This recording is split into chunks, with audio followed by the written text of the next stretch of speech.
This technique is seldom taught, but it's the right tool for the job. Let me show you how to use hammer brakes to catch your paraglider when it shoots forward, on the ground and in the air. Now I'm back in that, ready to fly, ready to launch. Then you can control the glider here just by using the brakes. And you can use any deep brakes if you need to. But be very aware of where that glider is. You can use deep brakes as long as it's above your head.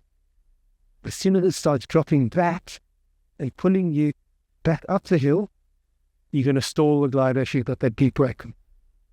So there's a position where overhead where I can use full brakes to control the wing. So this is hammer brakes. And say when you've got the glider shooting overhead and you need to control it, I'm using absolutely full brakes, but just a pulse. So it's coming over, it's going to shoot, full brakes and release. So you can keep the glider flying and not have it drop into that stall and powered pulling position. Just if you do a deep pull like that and release. So practice that now. That's a shoot on the glider and the hammer brakes to stop it. So here the glider's coming up, overhead, brake and release. So that's to stop that shoot. The glider's going forward and ahead, brake, leap.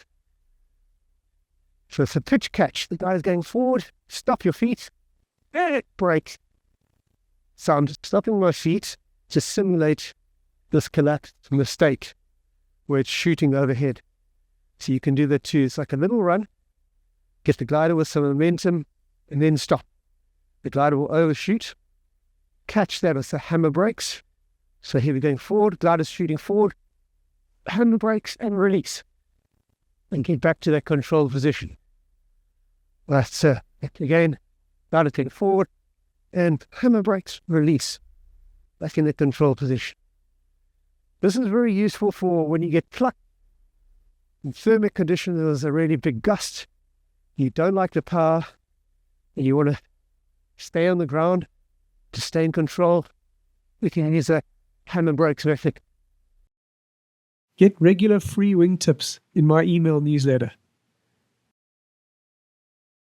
Coming up, brake and release. You see what happens to the glider. The tips come in. The tips go back, they stall, and then they release. Stall and release. If you like this video, give it a thumbs up and subscribe to see more like this. Once you get the hang of catching the pitch, let the wing go further so you develop skills in recognizing when the wing will collapse and how to keep it open. In this way, you develop your senses for active flying. Come and join me in my academy to really level up your flying. Save this playlist so you can get through the full series in the ground school. I'll see you in the next one.